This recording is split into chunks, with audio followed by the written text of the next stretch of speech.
Perkenalkan, nama saya Aisyah. Saya dosen di Prodi Pendidikan Fisika Fakultas Keguruan dan Ilmu Pendidikan Universitas Geraha Nusantara. Dalam kesempatan ini, izinkan saya menyampaikan pernyataan diri dosen dalam unjuk kerja Tridharma Perguruan Tinggi di bidang pengajaran dalam rangka pekerti AA. Sebagai seorang dosen pendidikan, saya telah mengampu beberapa mata kuliah, diantaranya pengembangan program pengajaran fisika, media pembelajaran digital, fisika kuantum, dan beberapa mata kuliah lainnya. Pada kesempatan ini, saya menyampaikan teknik pengajaran yang pernah saya lakukan pada mata kuliah, yaitu menggunakan prinsip DIA atau Delivery, Interaction, and Assessment. Mata kuliah pokok yang saya pilih pada pekerti AA ini adalah pengembangan program pengajaran fisika. Adapun alasan saya memilih mata kuliah ini adalah karena sesuai dengan bidang pendidikan yang saya tekuni. Mata kuliah ini berada di semester genap setiap tahunnya. Mata kuliah ini berhubungan dengan topik yang pertama, kurikulum fisika, yang kedua, perangkat pengajaran, yang ketiga, model dan strategi pembelajaran, yang keempat, bahan ajar dan media, yang kelima, evaluasi, yang keenam, isu kontemporer dan riset, dan yang ketujuh, laboratorium dan teknologi. Mata kuliah ini juga sudah ada pulih penelitiannya, yaitu artikel bereputasi nasional dan internasional. Outline yang saya sampaikan pada kesempatan ini yaitu 1. Deskripsi mata kuliah, 2. Capaian pembelajaran mata kuliah atau CPMK, 3. Materi pembelajaran, 4. Metode pembelajaran, 5. Interaksi dengan mahasiswa, 6. Sistem penilaian. Mata kuliah ini membekali mahasiswa sebagai calon guru fisika dengan kemampuan merancang, mengembangkan, dan mengevaluasi program pengajaran fisika yang inovatif dan kontekstual. Cakupan materi meliputi analisis kurikulum fisika, yaitu kurikulum merdeka, penyusunan perangkat pembelajaran berupa RPP, LKPD, bahan ajar, dan instrumen asesmen, penerapan model dan strategi pembelajaran terkini, pengembangan media dan teknologi pembelajaran, serta evaluasi autentik. Capaian pembelajaran mata kuliah ini terdiri dari 1. Sikap, yaitu menunjukkan sikap religius, integritas, dan komitmen dalam merancang program pengajaran fisika yang berbasis kearifan lokal. Kedua, ranah pengetahuan, yaitu yang pertama, menganalisis program pengajaran fisika berdasarkan kurikulum nasional dan kearifan lokal. Yang kedua, menganalisis model pembelajaran inovatif dan instrumen evaluasi berbasis TIPEC. Yang ketiga, ranah keterampilan umum, yaitu mengakses, menganalisis, dan memanfaatkan sumber belajar digital ataupun cetak untuk merancang pembelajaran yang kontekstual.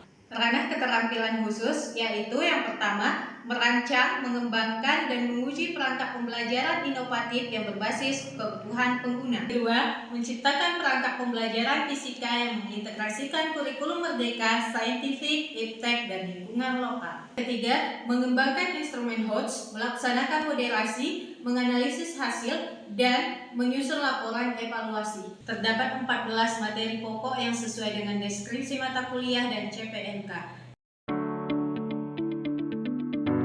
Pada perkuliahan ini, saya menggunakan 3 metode. Yang pertama, metode klasikal berupa ceramah dan tanya jawab. Yang kedua, pembelajaran berpusat pada mahasiswa melalui metode small group discussion, problem based learning, project based learning, dan collaborative learning. Yang ketiga, metode simulasi dan praktik. Interaksi dengan mahasiswa pada proses pembelajaran ini bersifat suportif, edukatif, dan student-centered learning, di mana hal ini melibatkan dua arah, keterlibatan aktif dalam diskusi, pendekatan personal untuk membangun rasa percaya dan motivasi pada mahasiswa. Sistem penilaian pada proses perkuliahan ini terdiri dari 1. Kehadiran 10%, ujian tengah semester 15%, ujian akhir semester 20%, dan tugas portofolio. Tugas portofolio ini terdiri dari berupa analisis dan lainnya 10%, case method 10%, dan team based project 45%.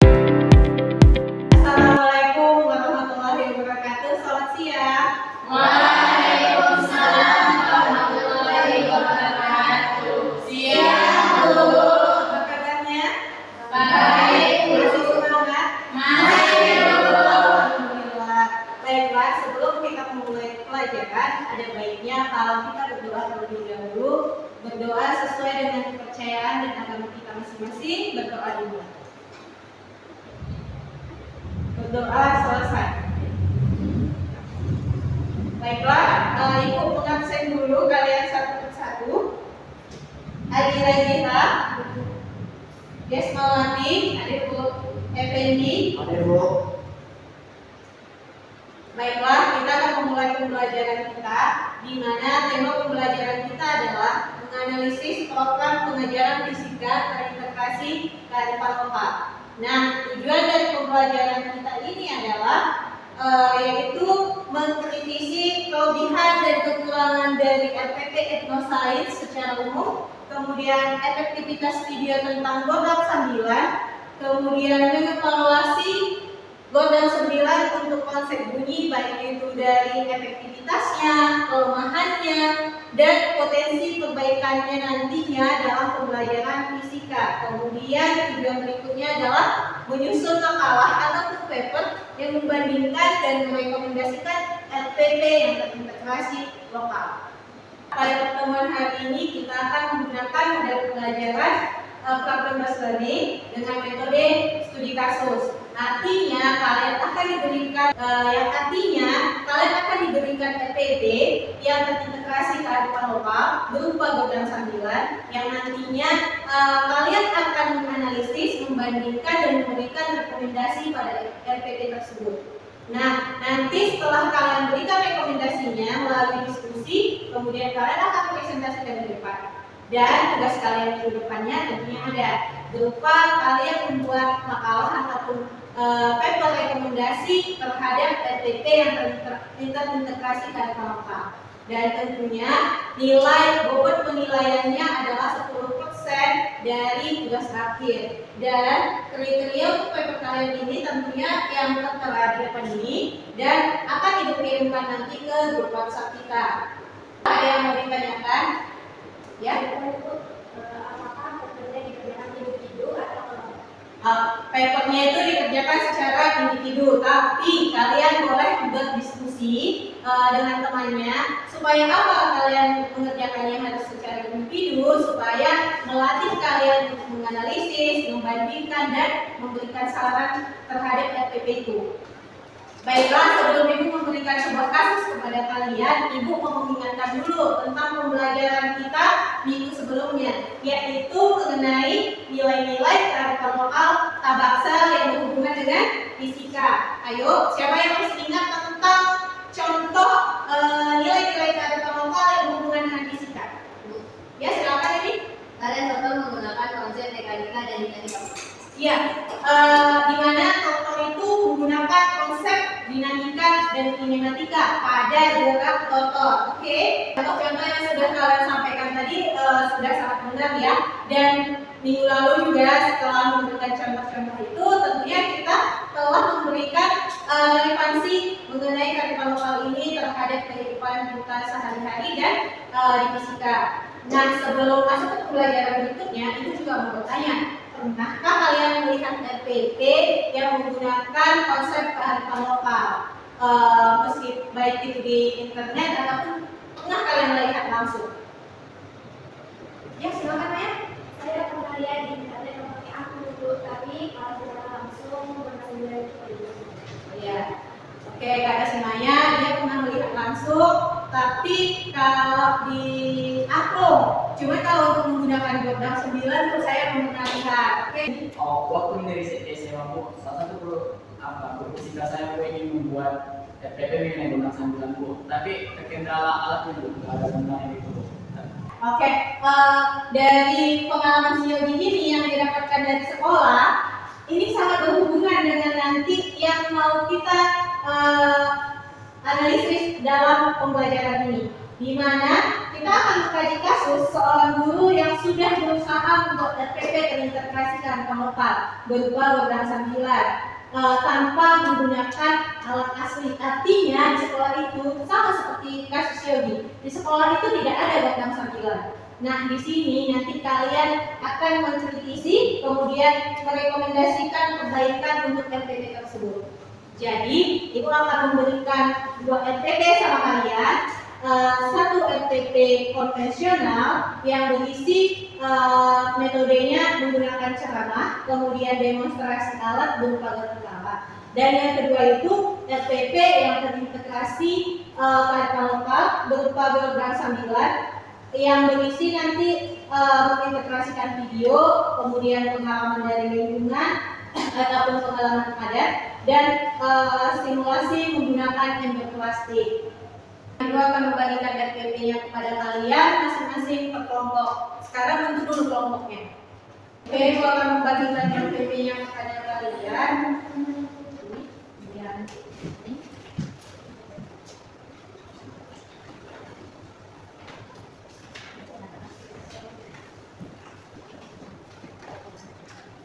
Sebelum kalian memulai mengerjakan studi kasus yang diberikan di RTP kalian itu, kalian coba perhatikan video yang ada di depan. Ibu akan menampilkan sebuah video tentang gondang sambilan. Mohon diperhatikan pertama ke gondangnya.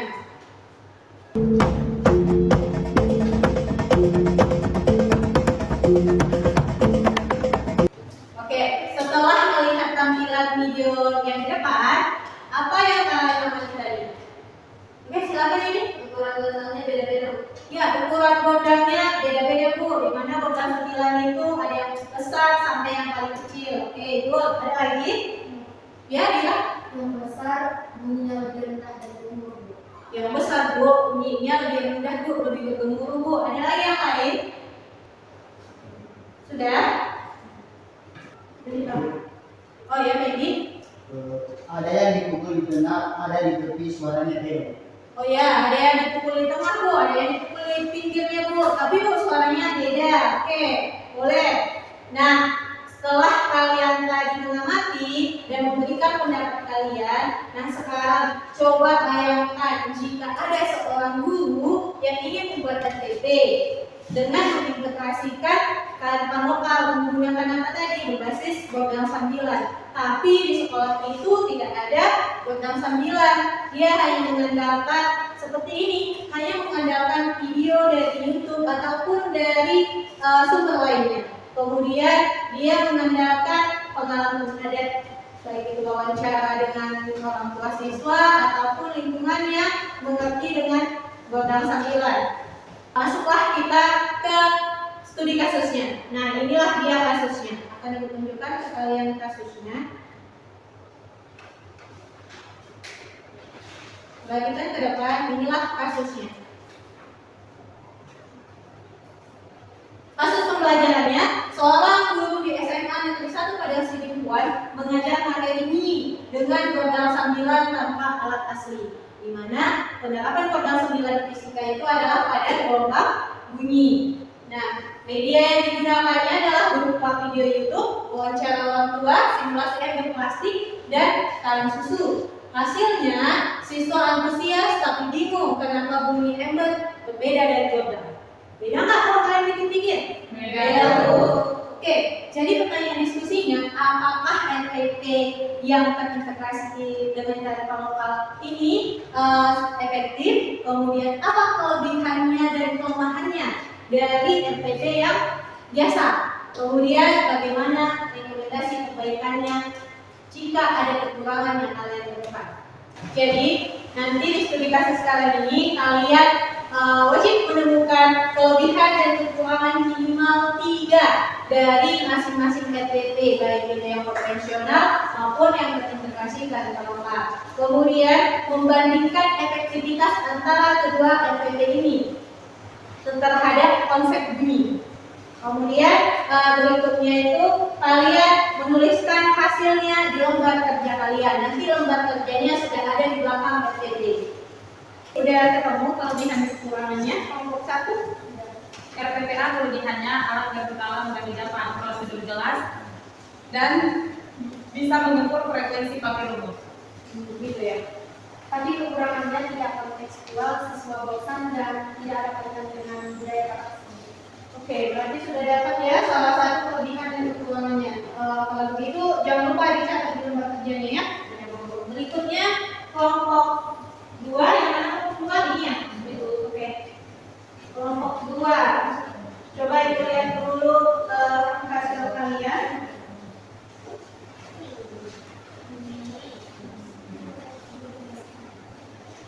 Tapi kelompok 2 nggak boleh lupa loh dengan aspek kualitas bunyi. Apakah video dan ender bisa menjelaskan mengenai integrasi suara program sambilan berbeda dengan kalian?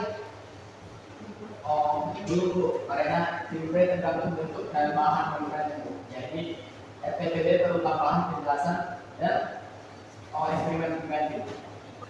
Apa ada kendala kalau ketiga? Sejauh ini nggak ada. Ya, kalau ada silakan lanjutkan ya.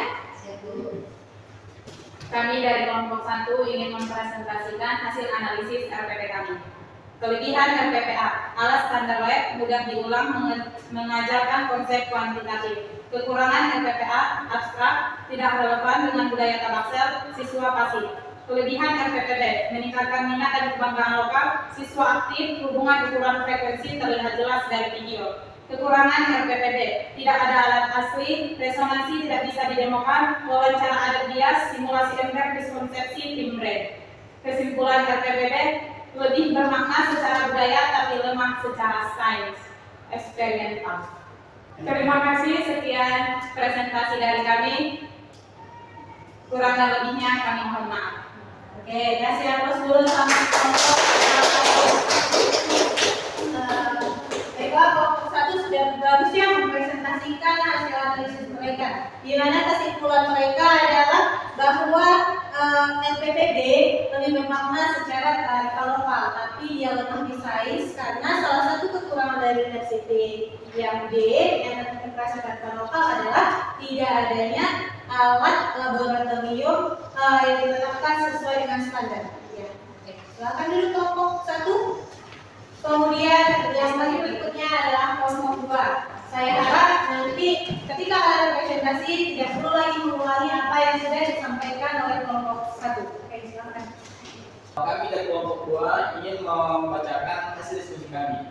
Nah, di sini kami akan menambahkan pendapat dari kelompok 1 tadi. RPPA sebenarnya bisa diintegrasikan dengan cerita lokal, tapi tidak dilakukan. RPPB bisa mengajarkan frekuensi secara kualitatif atau gordang besar rendah kecil tinggi lewat video. Kekurangan utama RPPB tidak ada kegiatan mengukur frekuensi secara numerik. Jadi kami merekomendasikan tambahan aplikasi P-Box untuk mengukur frekuensi dari video.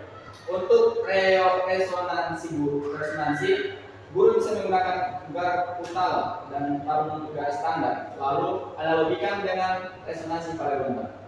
Timbre video tidak cukup untuk penjelasan tentang bentuk dan bahan. Sekian dari kelompok kami akhiri. Assalamualaikum warahmatullahi wabarakatuh. Oke, kasih aplaus bagi kelompok 2. Ya, sangat bagus sekali ya. Kelompok 2 ada penambahan dari kelompok 1, yaitu salah satunya penambahan media digital. Jadi kami ingin membuat solusi tentang kelemahan RPPB yang paling sering yaitu timbre. Timbre tidak bisa dijelaskan dengan ember. Solusinya, ganti ember dengan botol kaca berisi air untuk demonstrasi nada. Dan untuk timbre, guru menjelaskan secara naratif tentang membran dan bahan. Lalu, siswa diberi tugas proyek rumah, misalnya membuat alat musik sederhana dari barang bekas, seperti dari kaleng dan karet. Dan membandingkan spektrum suara dengan rekaman gondang pakai aplikasi. Karena tidak ada gondang asli, gunakan 2 garpu putala dengan frekuensi sama untuk demonstrasi resonansi. Lalu hubungkan dengan cerita bahwa gondang besar bisa menggetarkan gondang kecil jika frekuensinya cocok. Sekian presentasi kami akhiri dengan salam. Terima kasih. Assalamualaikum warahmatullahi wabarakatuh.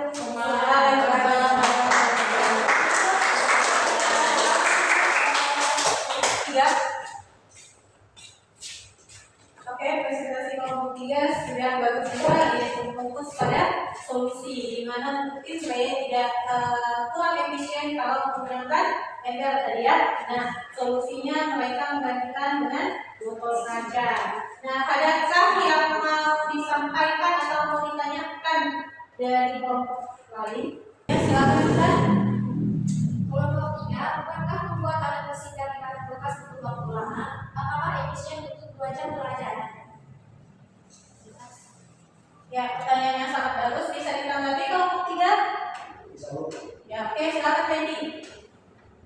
Bisa dijadikan tugas proyek di rumah, tidak harus di kelas, jadi tidak memakan waktu dan pelajaran. Oke, terima kasih untuk tanggapannya. Tanggapan yang sangat bagus ya, dan ini semua akan menjadi rekomendasi untuk kita nantinya.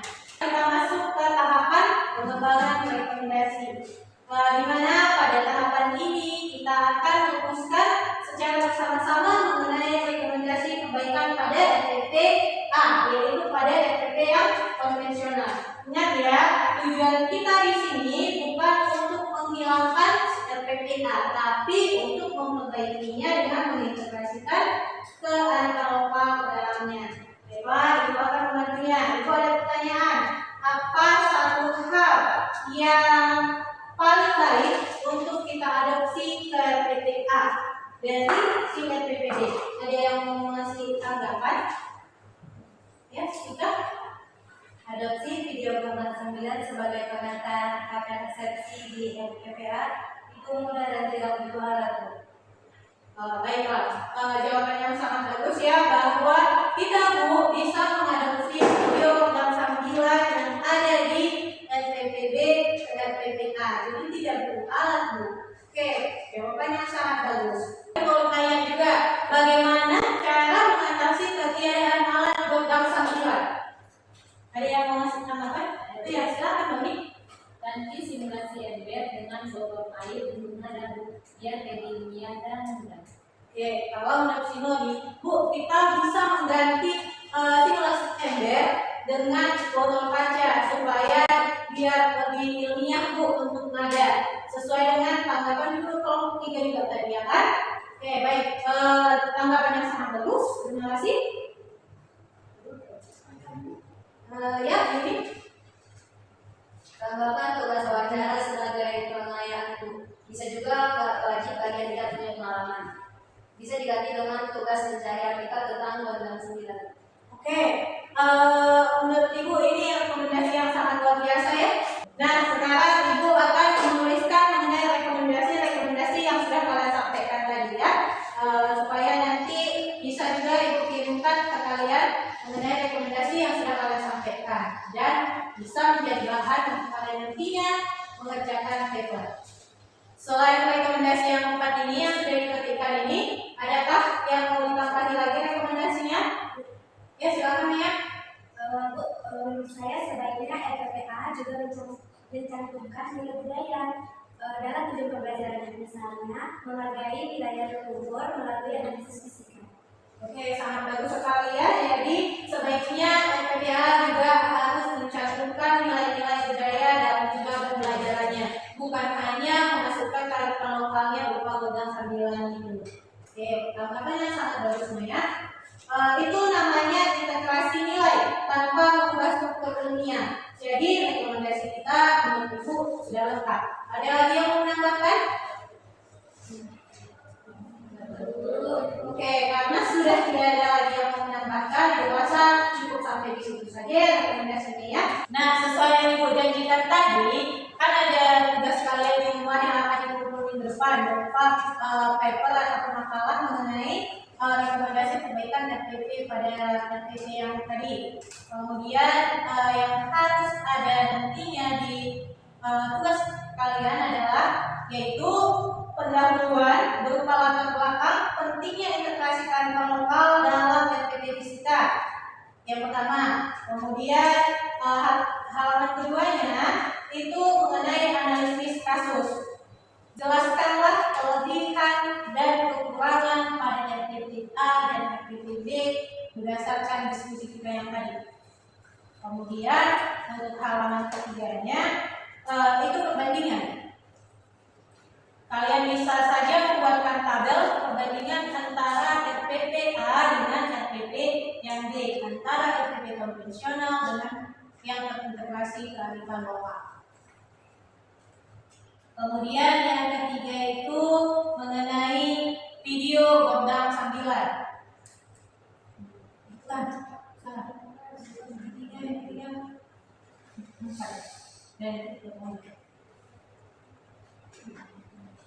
Kemudian yang di halaman keempat merupakan rekomendasi. Kalian bisa memberikan rekomendasi minimal 3 untuk perbaikan pada SPP konvensional dan yang mengintegrasikan gondang sambilan secara realistis tanpa bantuan alat asli. Karena tadi studi kasus kita tidak ada gondang sambilan di sekolah, ya kan? Nah, berikan juga contoh kegiatan pembelajaran alternatifnya. Kira-kira apa caranya untuk mengatasinya ketiadaan alat gondang sambilan tersebut? Kemudian buatlah daftar pustakanya. Apakah ada kira-kira lagi yang mau ditanyakan atau kurang jelas? Bu, Ya, ini apakah boleh menggunakan data dari diskusi kelompok sebagai rujukan, Bu? boleh, tapi dituliskan sebagai hasil diskusi kelas ya. Jangan lupa menyebutkan bahwa rekomendasi tersebut hasil kolaborasi dan tetaplah pada analisis dari kelompok kalian sebelumnya. Izin bertanya, Bu. Ya, Elsa? Apakah kalian ingin harus membuat FPP, Pak, Bu? Tidak perlu, kalian tidak perlu membuat FPP lengkap, cukup deskripsi kegiatan alternatifnya saja.